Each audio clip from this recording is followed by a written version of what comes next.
नमस्कार साथियों।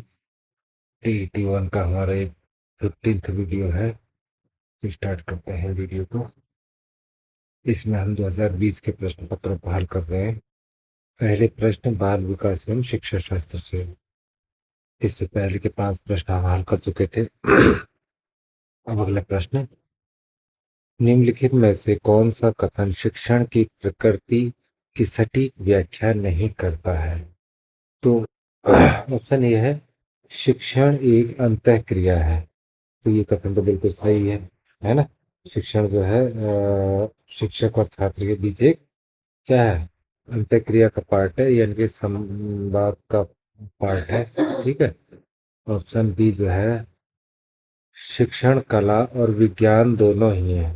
तो शिक्षण जो है कला और विज्ञान दोनों ही है। ये कथन भी हमारा बिल्कुल सही है ना। शिक्षण में जो है रचनात्मकता होती है, यानी कि कला होती है, और वो एक तरीके की व्यवस्थित जो है रणनीतियाँ होती हैं, जो कि रणनीतियाँ विज्ञान का पार्ट होता है ना। तो ये दोनों शामिल होते हैं। उसके बाद सी ऑप्शन में है, शिक्षण एक विकासात्मक प्रक्रिया है। तो ये कथन भी बिल्कुल सही है ना। तो शिक्षण का उद्देश्य क्या होता है? छात्र का कंटिन्यूअस रूप से विकास करना, है ना। तो सही हो गई। अब डी ऑप्शन है, शिक्षण केवल शिक्षक के लिए ही उपयोगी है। अब जहां मैंने बोला था केवल आ जाए तो वो तो वैसे ही गलत हो जाता है। इसमें भी ऐसा ही आया है, शिक्षण जो है केवल शिक्षक के लिए ही उपयोगी है। तो ये तो नहीं है ना। शिक्षक के लिए उपयोगी होता तो शिक्षक केवल शिक्षण क्यों करता? तो बच्चों को पढ़ाने के लिए, बच्चों के लिए उपयोगी हो, उसके लिए जो है शिक्षण कराता है ना। तो बच्चों के लिए भी उपयोगी है, इसलिए तो ऑप्शन डी जो है यहाँ पर तो गलत हो गया है। और यहाँ पर ऑप्शन डी हमारा राइट आंसर हो गया, ऑप्शन डी। ठीक है।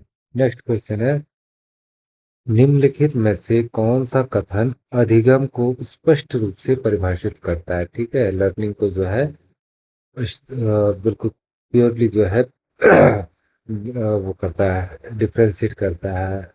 तो अब पहला है, अधिगम प्रक्रिया तथा परिणाम है।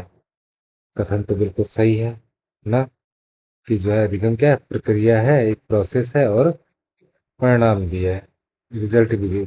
अधिगम एक सतत प्रक्रिया है, ठीक है, कंटिन्यूअस रूप से चलने वाली प्रक्रिया को भी अधिगम कहते हैं। जीवन पर्यंत चलने वाली सीखना क्या है, जीवन पर्यंत चलने वाली प्रक्रिया है, जन्म से मृत्यु तक। तो ये भी सही है। सी है, अधिगम व्यवहार परिवर्तन की प्रक्रिया है ना। तो ये कथन क्या है, बिल्कुल सही है। व्यवहार परिवर्तन इससे किया बिहेवियर में चेंज आता है। तो अधिगम से सीखेगा तो व्यवहार में परिवर्तन जरूर आएगा ना। तो ये भी ऑप्शन सही है। डी है, उपरोक्त सभी, यानी कि जब ये ए बी सी तीनों सही है तो it's means all of above are true. तो उपरोक्त सभी राइट आंसर, ऑप्शन डी। आठवां है, निम्नलिखित में से कौन सी शिक्षण विधि नहीं है? प्रश्नोत्तर विधि इज ए टीचिंग मेथड, सही है बिल्कुल। ब्रेन स्टॉर्मिंग विधि भी है, अन्वेषण विधि भी, तीनों जो है क्या है, टीचिंग मेथड है, शिक्षण विधि। लेकिन जो साक्षात्कार विधि होती है साथियों ना, साक्षात्कार विधि, तो ये जो है मुख्य रूप से क्या होती है, ये मूल्यांकन में, अनुसंधान में, या किसी बच्चे के या किसी एम्प्लॉय के चयन में उस समय यूज होती है साक्षात्कार विधि। तो इसको हम कह सकते हैं कि एक शिक्षण विधि नहीं है। तो option B is the right answer. ठीक है। नेक्स्ट क्वेश्चन, निम्नलिखित में से शिक्षण के सूत्र कौन से हैं? ज्ञात से अज्ञात की ओर, बिल्कुल सही है, ये सूत्र है। स्थूल से सूक्ष्म की ओर, ये भी सूत्र है। और सरल से जटिल की ओर, ये भी एक सूत्र है। और पूर्ण से अंश की ओर, ये भी एक सूत्र है। इसका मतलब चारों के चारों सूत्र है, यानी कि एक और तीन, इसमें तो ये है एक और चार, दो तीन चार, उपरोक्त सभी, ऑप्शन डी इज उपरोक्त सभी, ये राइट आंसर है साथियों। ठीक है। नेक्स्ट क्वेश्चन है, निम्नलिखित में से कौन से कारक व्यक्तित्व को प्रभावित करते हैं? दैहिक या वंशानुक्रम संबंधी कारक। ठीक है। तो जो व्यक्ति का जो शारीरिक गठन होता है, या उसका नर्वस सिस्टम होता है, तंत्रिका तंत्र जिसे कहते हैं हम ना, तंत्रिका तंत्र, और जो उसका जो आनुवंशिकता होती है वो उसके व्यक्तित्व की नींव रखती है। तो दैहिक और वंशाणु के संबंधी कारक जो है व्यक्ति को प्रभावित करते हैं, है ना। तो उसके बाद मनोवैज्ञानिक कारक, ऑप्शन टू क्या है? मनोवैज्ञानिक कारक। तो जो बुद्धि है, ये प्रेरणा मिलती है, या संवेग और दृष्टिकोण जैसी मानसिक प्रक्रिया क्या करती है? व्यक्तित्व को आकार देती है, व्यक्तित्व को आकार देती है। और तीसरा है पर्यावरणीय कारक।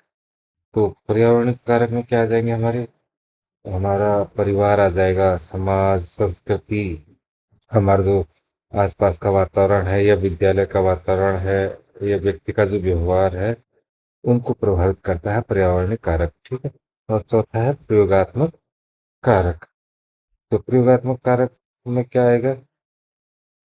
ये प्रयोगात्मक कारक जो होता है, ये तो प्रयोग के लिए है ना।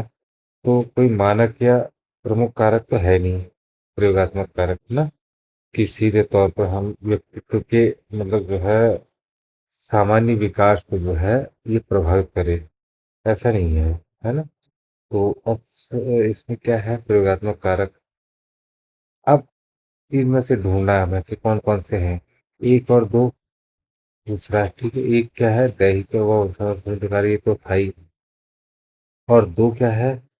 क्या नाम कहते हैं, मनोवैज्ञानिक कार्य, ये भी था। तो ये तो सही हो गया है, लेकिन इसके अलावा क्या हो रहा है हमारा? एक दो, फिर भी तीन, तीसरा क्या? पर्यावरणीय कार्य, ये भी हमने कहा ये भी प्रभावित करता है।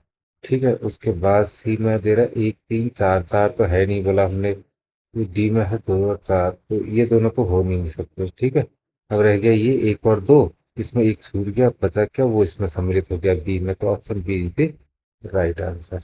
Option B is the right answer. Next चलते हैं हम अगले विषय में। अगला विषय हिंदी भाषा। चलते हैं क्वेश्चनों की ओर। यहाँ तक हमने कर लिया था 36वां प्रश्न। कपूत शब्द का पर्यायवाची बताइए। तो कपूत शब्द का पर्यायवाची क्या होता है सभी? कपूत माने होता है कबूतर। क्या होता है? कबूतर। और कबूतर को क्या कहते हैं? पारावत भी कहते हैं। क्या होता है? पारावत। ये कबूतर का ये पर्यायवाची शब्द होता है। ठीक है। तो सही है क्या?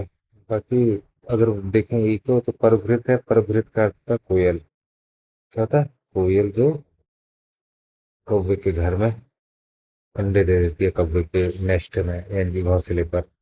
और उसके पिक पिक माने भी कोयल ही होता है ना। ये भी कोयल होता है। उसके बाद पारावत हो ही गया है आपका। ठीक है। और संचरिक जो होता है, संचरिक इसको एक भौरे को कहते हैं, भौरा। ठीक है, संचरिक। तो हमारा जो है फिलहाल पारावत जो है option C is the right answer. Next question है, किस शब्द में नन तत्पुरुष समास है? नन तत्पुरुष समास साथियों ना, ये किसे कहते हैं? जब जिस समास में जो है पहला पद क्या हो जाता है? पहला पद निषेधात्मक हो। पहला पद निषेधात्मक हो। निषेधात्मक मतलब मना करता हो, मना करने वाला पद। ठीक है। तो उसे नन तत्पुरुष समास कहते हैं, नन तत्पुरुष समास। अब इसमें क्या कह रहा है? धर्म को देखें तो इसमें तो निषेधात्मक है ही नहीं ना। धर्म मतलब धर्म या अधर्म हुआ इसका, तो ये तो नहीं हो सकता। ठीक। गंगा जल, गंगा का जल। ठीक। तो गंगा जल इसमें जो है का विभक्ति भी लगी हुई है इसमें जो है। और ये निषेधात्मक भी नहीं हो रहा है। उसके बाद रह गया अनुकूल। अनु अनु अनु उपसर्ग लगा है कूल में, है ना। तो अनुकूल, इसमें क्या इसमें वो क्या हुआ? इसमें जो है निषेधात्मक का शब्द तो है ही नहीं है। ठीक। इसमें तो और भी क्या लग रहा है? अव्ययी भाव समास लग रहा है, अव्ययी भाव समास। और अनभिज्ञ, भिज्ञ माने जानने वाला, अनभिज्ञ माने नहीं पता, है ना। तो अनभिज्ञ जो शब्द है इसमें अन शब्द, अन माने निषेधात्मक लग गया ना, नहीं जानने वाला। तो अन लग गया है, तो इसका मतलब जो है अनुपशब्द जुड़ गया, तो ये नन तत्पुरुष समास है। ठीक है। जिसके पीछे अन लग जाए, आगे अन लग जाए, उपसर्ग लगे जिसके पीछे आगे निषेधात्मक। ठीक है। निषेधात्मक उपसर्ग लगे तो उसको हम कह देते हैं नन तत्पुरुष समास। ठीक है। तो इसका राइट आंसर हो गया ऑप्शन ए। नेक्स्ट क्वेश्चन है, यण संधि का उदाहरण है। अब यण संधि का उदाहरण कौन सा है? सत्य मत है कि यण संधि किसे कहते हैं? हमने कई बार जो है वीडियो में अपने बात कर दी है ना, कि किसे कहते हैं। यहाँ होता क्या है? जब जब ह्रस्व स्वर ई या फिर बड़ी ई, है ना, ये ह्रस्व स्वर होते हैं। तो इस ह्रस्व स्वर या दीर्घ ह्रस्व स्वर के साथ इसके तुरंत बाद जो है एक कोई अलग अलग स्वर ना, इस टाइप से आ जाए, तो जो है वो किस में बदल जाता है, य में बदल जाता है। किस में बदल जाता है, य में। यही जो है हम यण संधि की बात करते थे, ठीक। तो अब यहाँ पर मत के तय, इसमें तो आ ही नहीं रहा, ई या ई कुछ नहीं आ रहा। उसके बाद अत्युत्तम, ये देखो, अत अति धन उत्तम, उत्तम। तो पर छुटी की मात्रा लगी है ये, और यहाँ ऊ आ गया है, आ गया। ये बिल्कुल सही है। ये उसके बाद क्या बन गया, यू बन गया, देखो। उसके बाद क्या बन गया यहाँ, ये देखो, यू बन गया।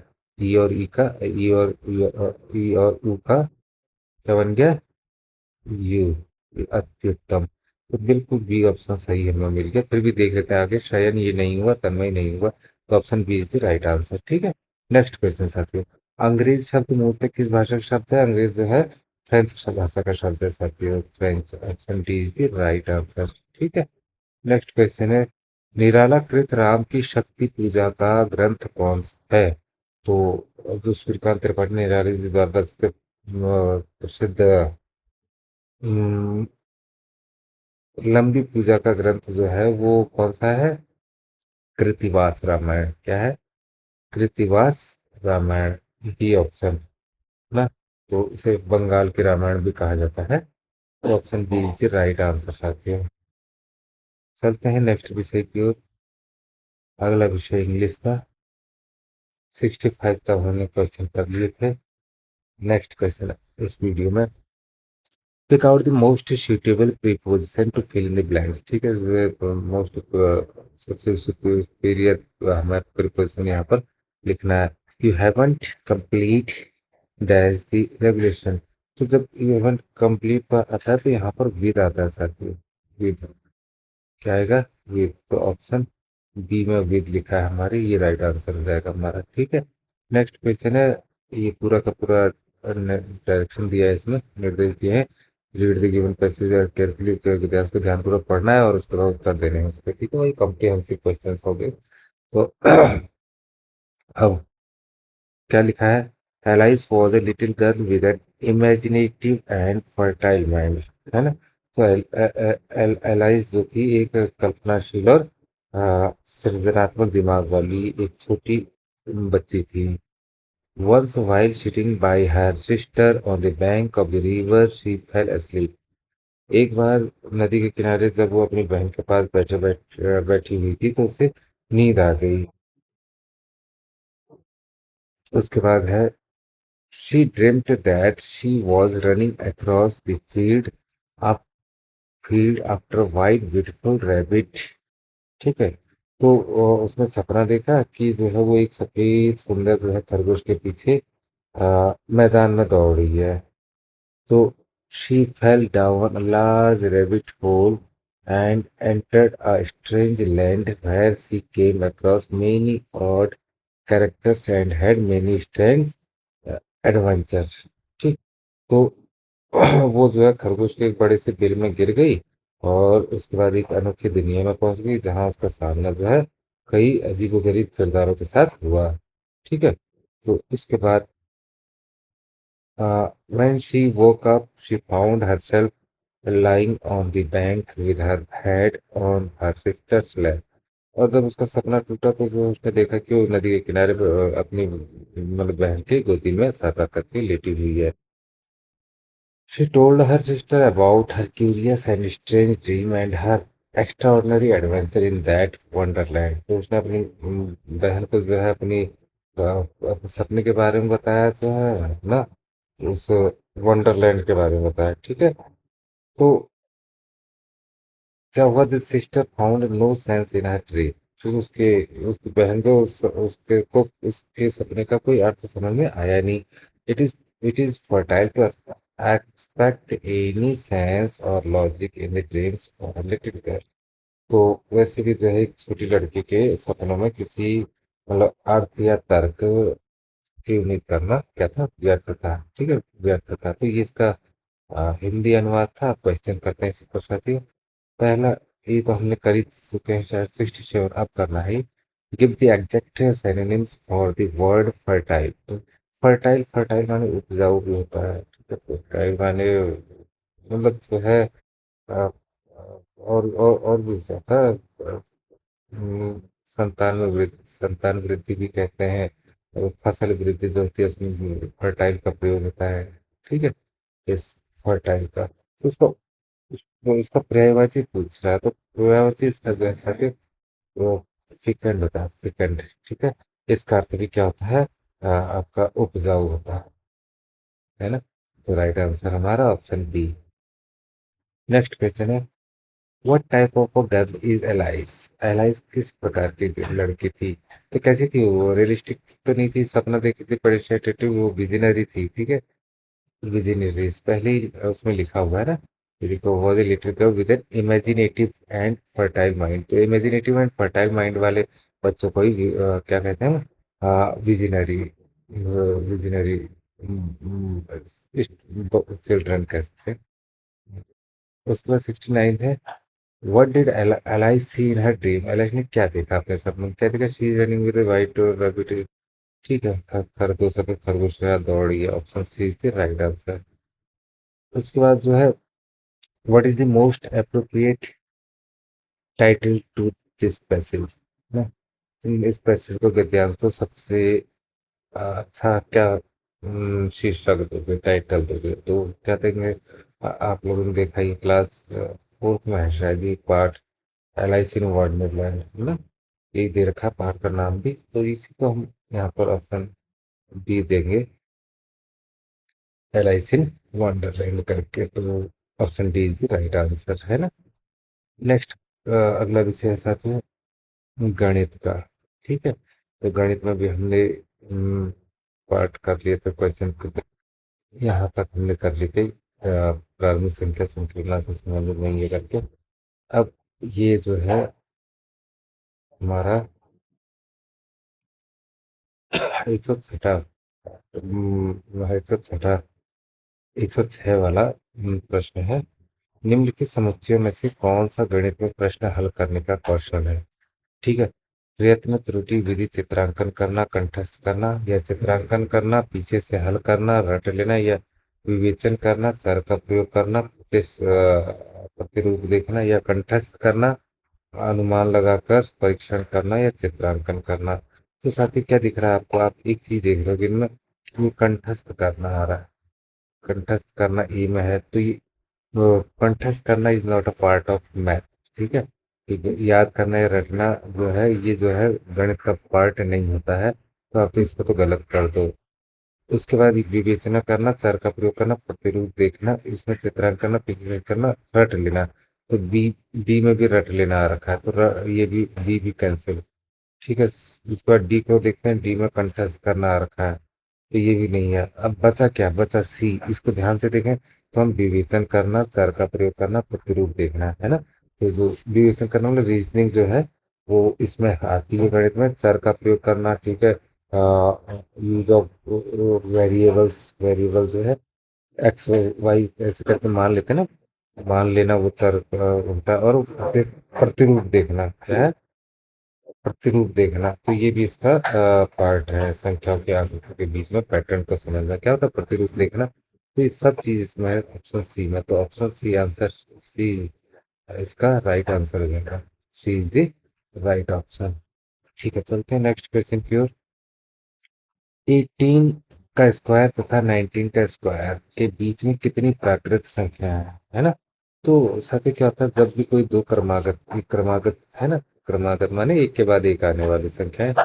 ठीक, तो ये आती हैं या इनके वर्ग के बीच में जो है संख्या निकालनी हो, तो सबसे पहले आप या तो छोटे नंबर वाली संख्या को क्या कर दो, 2 से गुणा कर दो। 18 गुणा 2 बराबर 18 दूनी 36, ये 36 आ गया। तो आपका जो है ये निकल आएंगे इन दोनों के बीच में प्राकृत संख्याओं की संख्या, ऑप्शन डी। बहुत इजी है ना, इन दोनों के स्क्वायर में छोटी वाली संख्या को multiply by 2 is equal to 36 is the right answer. ठीक, एक तरीका ये होता है। तो दूसरा, आप वो प्रैक्टिकली से ये भी कर सकते हैं कि इसका स्क्वायर निकाल के इसका स्क्वायर निकाल के -1 कर दो उसमें। ठीक है, 18 का स्क्वायर करेंगे अगर हम मान लो, तो 18 का स्क्वायर 18 × 18, तो 8 4 से लगा 4, 8 नंबर से 14 के 4, 8 8 14, 18, और जो है यहाँ 4, यहाँ 4 12 के 2 से लगे, एक एक 2 और एक 3, 324 आ रहा कह रहा है, 324।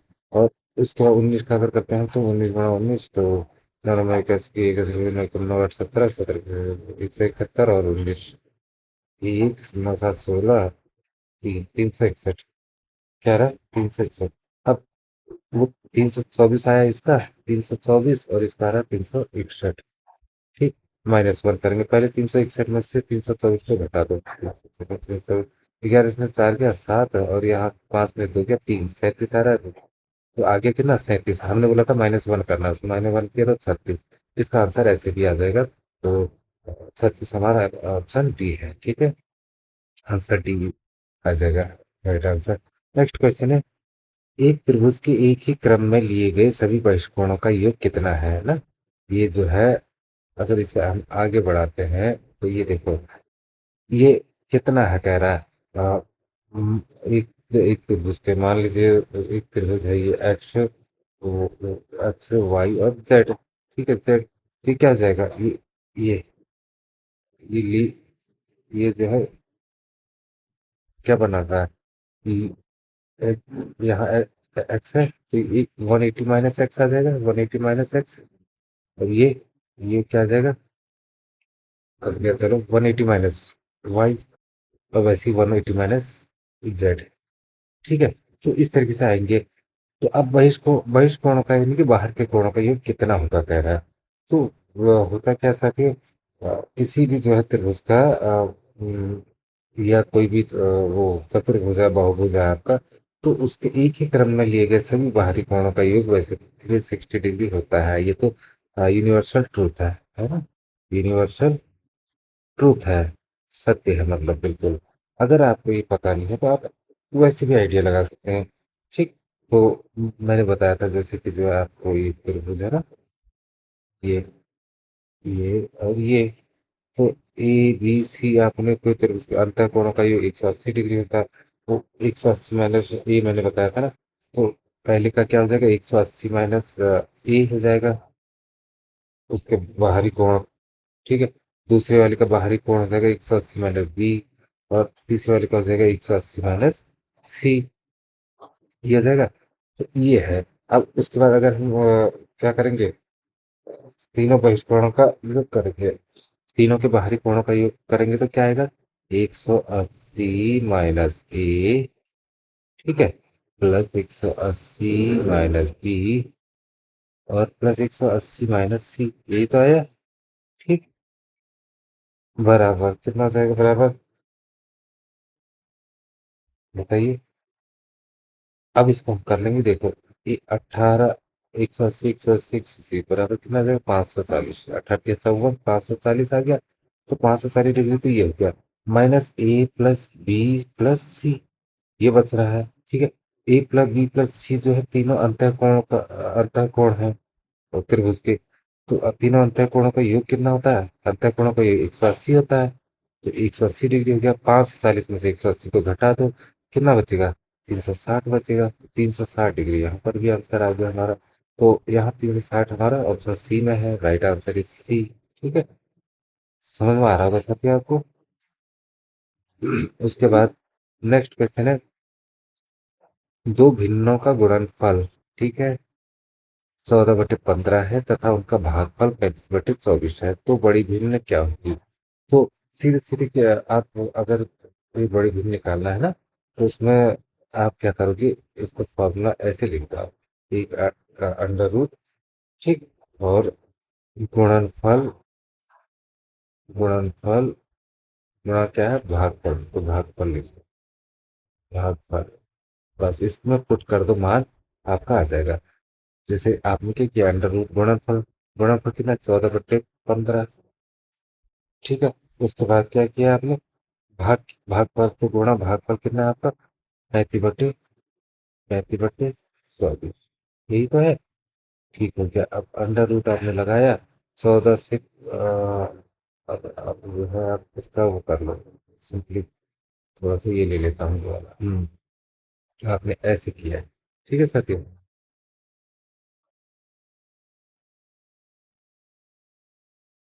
मैंने कहा 14/15 गुणा 35/24 ये किया। ठीक है। अब 24/14 तो ये सीधे सीधे कट रहा है। किससे? दो से। दो सत्ते 14 आ जाएगा। दो सत्ते 14 और ये 12। दो 12 जा 24। ऐसे ये भी कट रहा है। 5 3 15 5 7 35। तो बचा क्या? 7/3 गुणा यहाँ बचा 7/12। ठीक। यही तो बचा। अब कुछ कट रहा है? कोई नहीं कट रहा है। फिर आ जाएगा 7 7 49 49 बट्टे 12 8 96। ठीक है। 12 8 96। तो अब आपका यहाँ पर आ गया 96। नहीं सॉरी, ये तीन है साथ ही, तीन है ना। 5 3 15 तीन है ये। तो 12 या 36 होगा ना कि 96।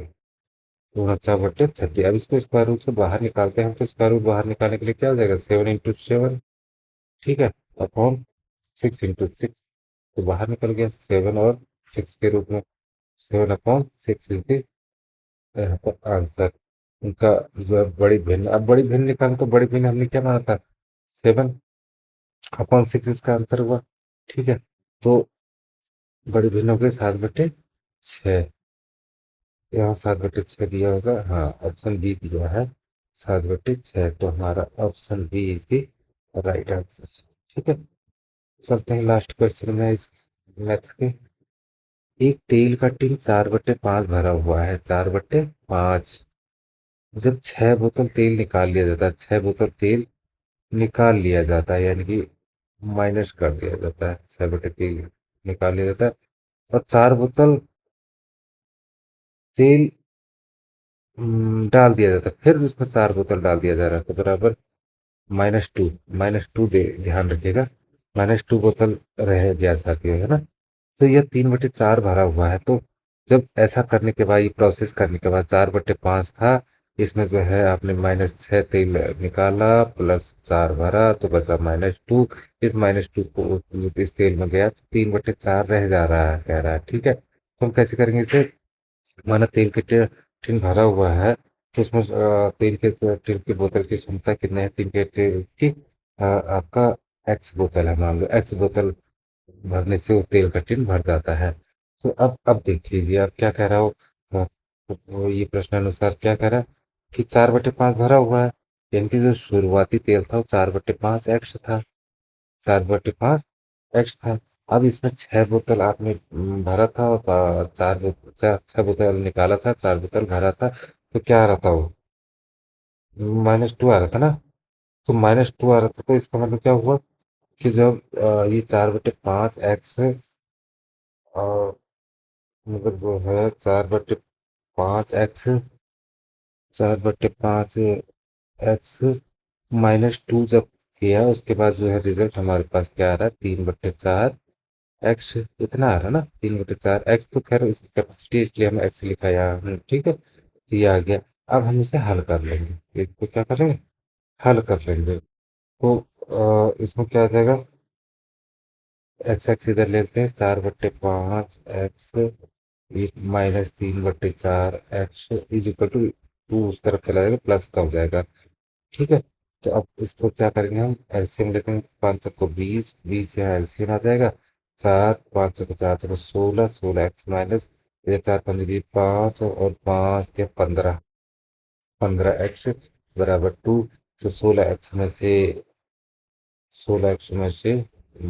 15 एक्स गया तो x/20 इज इक्वल टू 2। ठीक है। कितना आ रहा है? x/20 is equal to 2। ठीक है। Sorry, x/20 is equal to 2 निकला। क्रॉस मल्टीप्लाई करेंगे तो x is equal to 20 × 20 40, x is equal to आ गया 40। क्या आ गया? 40 कैपेसिटी होगी उसकी, क्षमता कितनी है? 40। तो option D is the right answer. ठीक है साथियों। कहीं पर आपको समझ ना आया हो तो आप कमेंट बॉक्स में जरूर पूछ सकते हैं, तो उसे मैं क्लियर कर दूंगा। चलते हैं नेक्स्ट सब्जेक्ट की ओर। अगला विषय ईवीएस है। यहाँ तक हम कर चुके थे wild life institute of India करके। अब आगे चलते हैं। पंकज अपने छात्रों को यह सुझाव देना चाहता है कि कैसे एक व्यक्ति पर्यावरण संरक्षण में सर्वोत्तम तरीके से योगदान दे सकता है। उसका सबसे अच्छा सुझाव होगा, क्या होगा? यात्रा के लिए सार्वजनिक परिवहन प्रणाली का उपयोग करें, या फिर निजी वाहन जैसे कार स्कूटर आदि न रखना, या फिर बार बार घर से बाहर जाने से बचें, या फिर निजी वाहन के ईंधन के नियमित रूप से जांच करें। देखिए, जहाँ पर शायद निजी निजी आता था, अगर निजी बात होगी तो पूरे तो सबके लिए हर गाड़ी अलग अलग जानी पड़ जाएगी ना। तो निजी तो यहाँ पर सबसे अच्छा सुझाव नहीं हुआ। इसमें सबसे अच्छा सुझाव हुआ यात्रा के लिए सार्वजनिक परिवहन प्रणाली का उपयोग करें ना। इससे जो है क्या होगा, ईंधन की खपत घटेगी। ठीक है, फ्यूल जो होता है हमारा फ्यूल कम लगेगा। ठीक। और उसके बाद जो है, अगर फ्यूल कम लगेगा साथ साथ फिर जो हमारा कार्बन उत्सर्जन जो होगा, कार्बन का उत्सर्जन वो भी उसमें कमी आएगी। ठीक है। तो और ये क्या है, ये व्यवहारिक और पर्यावरण के अनुकूल कदम भी है ये। ठीक है, पर्यावरण के अनुकूल कदम है। बाकी अगर इतना लेंगे तो इतना इतना कार्बन उत्सर्जन इतना ज्यादा होगा, साउंड पॉल्यूशन फैलेगा उतना ज्यादा, वो अलग चीज है। एयर पॉल्यूशन फैल ही रहा है, इसके बाद परेशानियां अलग अलग होंगी। दुर्घटना की वो भी ज्यादा होगी। जो संभावना होती है वो भी ज्यादा होगी ना, क्योंकि अलग अलग ज्यादा गाड़ियां होती तो संभावना बढ़ जाएगी। तो ये हो गया। नेक्स्ट है, मानवीय गतिविधियां जो पृथ्वी पर जलवायु परिवर्तन के लिए जिम्मेदार हैं वे हैं एरोसोल केन का उपयोग। ठीक है, एरोसोल कैन क्या होता है? जो स्प्रे केन होती है हमारी, स्प्रे केन होती है। आजकल लोग क्या करते हैं होली में या बर्थडे पार्टी होती है किसी की, तो उसमें या फिर जो है पेंट करते हैं पेंटर वो। ये सभी जो है एक प्रकार की जो केन होती है, हम देखते हैं केन, उसमें एक बटन होता है यहाँ पर हल्का सा, तो उसे उड़ाते ही उसे दबाते ही क्या होता है, यहाँ से जो है एरोसोल के रूप में इसका लिक्विड बाहर आता है। ठीक है, अंदर दबाव के कारण ये बाहर, इसी को कहते हैं एरोसोल फैन का उपयोग। ठीक। तो ये जो है इससे क्या होता है, मतलब क्लोरोफ्लोरोकार्बन जो होता है हमारा ना, CFC क्लोरोफ्लोरोकार्बन, ये बहुत ज्यादा बढ़ जाता है और ग्रीन हाउस प्रभाव को, ग्रीन हाउस जो गैसें निकलती हैं उसको भी ये बढ़ावा देता है, जिससे हमारी ओजोन लेयर है, ओजोन लेयर पर फर्क पड़ता है, यानी कि प्रभावित होती है, नुकसान पहुंचता है उससे, और ग्लोबल वार्मिंग भी बढ़ती है। अब अगर कृषि क्रियाकलाप देखें तो जो खेती है और पशुपालन, इससे भी बड़े पैमाने पर क्या होता है, मीथेन गैस। ठीक। उसको, और मीथेन गैस के अलावा नाइट्रस ऑक्साइड जो होती है ठीक है, वो हानिकारक गैसें होती है, तो ये पैदा होती है इनसे। ठीक है। उसके बाद वनों को जलाना, तो वनों को जलाने से फिर क्या होता है, भारी मात्रा में क्या होता है, वो आपका ये कार्बन डाइऑक्साइड और क्या नाम कहते हैं, बाकी भी गैसें मुक्त होती हैं। कार्बन डाइऑक्साइड बेसिकली क्या है, भारी गैस भी है, ज्वलनशील भी है, और वो भी है आपका क्या, नहीं ये गर्म ज्वलनशील गर्म गैस है। गर्म गैस है। ठीक है, तो गर्मी का अवशोषण करती है, तो जिससे ग्लोबल वार्मिंग में का कारण बनती है। ये भी क्या बनती है, ग्लोबल वार्मिंग का कारण बनती है, तो ये गर्म गैस है। तो इससे धरती का तापमान क्या होता है, बहुत बढ़ जाता है। तो तीनों कारण जो है जिम्मेदार हैं किसके लिए, पृथ्वी पर जलवायु परिवर्तन के लिए। ठीक है। तो इसमें ऑप्शन डी है उपयुक्त सभी, तो हम ऑप्शन डी को सही कर देंगे, right answer is option D. Next question है, केंचुआ किसान का मित्र माना जाता है, निम्न में से किसके उसके लिए सही कारण चुनें। पहला है, केंचुए मृत पत्तियों और पौधों को खाते हैं और उनकी पाचन मिट्टी को उर्वरा बनाते हैं, बिल्कुल सही है। दूसरा, केंचुए खरपतवार खाते हैं और मुख्य फसल को बचाते हैं, ये गलत है, खरपतवार को नहीं खाते हो। तीसरा, केंचुए नीचे की खुदाई कर मिट्टी को नरम करते हैं, बिल्कुल सही है। और चौथा, केंचुए की खुदाई हवा और पानी की मिट्टी में आसानी से पहुंचाते हैं, बिल्कुल ये भी सही है। तो कौन कौन से सही निकले हमारे, एक तीन और चार, एक तीन और चार। अब हमारा ऑप्शन एक दो तीन है, ये तो गलत हो गया। एक तीन चार, option B is the right answer है सर। ठीक है, तो ये हो गया। नेक्स्ट क्वेश्चन है, आ, निम्नलिखित में से कौन बायोडीजल उत्पन्न करने के लिए जाना जाता है। ठीक है, कॉपरलीफ, जेट्रोफा, कैंडलनट ट्री या सर्पगंधा। तो जो जेट्रोफा है साथियों ना, अरंडी का पेड़ कहते हैं, आपने सुना होगा इसे। ठीक है, अरंडी। तो ये जेट्रोफा जो होता है, इसके बीजों में हाई हाई क्वांटिटी में क्या होता है, एक प्रकार का तेल होता है, 30 to 40% तेल होता है। ठीक है। जिसका उपयोग हम बायोडीजल के लिए करते हैं। किसके लिए? बायोडीजल के लिए। ठीक। तो ये पौधा जो है बंजर और कम पानी वाली जगह में भी आसानी से उग जाता है। कौन सा? जेट्रोफा। तो इसका यूज होता है बायोडीजल के, तो ऑप्शन डी हमारा राइट आंसर हो जाता है। Next and final question of this video. यह सवाल पूछने पर अगर 1 महीने तक बिजली नहीं मिली तो हमारा जीवन कैसे प्रभावित होगा का उद्देश्य है। ठीक। यह सवाल पूछने पर अगर 1 महीने तक बिजली नहीं मिली तो हमारा जीवन कैसे प्रभावित होगा, एक टीचर पूछ रहा है अपने बच्चों से कि अगर 1 महीने तक बिजली नहीं मिली तो हमारा जीवन कैसे प्रभावित होगा, इसका उद्देश्य क्या है उसका। विवेकपूर्ण ढंग से बिजली का उपयोग करने हेतु छात्रों को संवेदनशील बनाना, ये उद्देश्य हो सकता है, बट मुख्य उद्देश्य ये नहीं है। बिजली के स्रोत पर छात्रों का आकलन करना उद्देश्य हो सकता है, लेकिन मुख्य उद्देश्य नहीं हो रहा है। छात्रों की कल्पनाशीलता और सोच कौशल को बढ़ाना, ये इसका मुख्य कहते बन रहा है।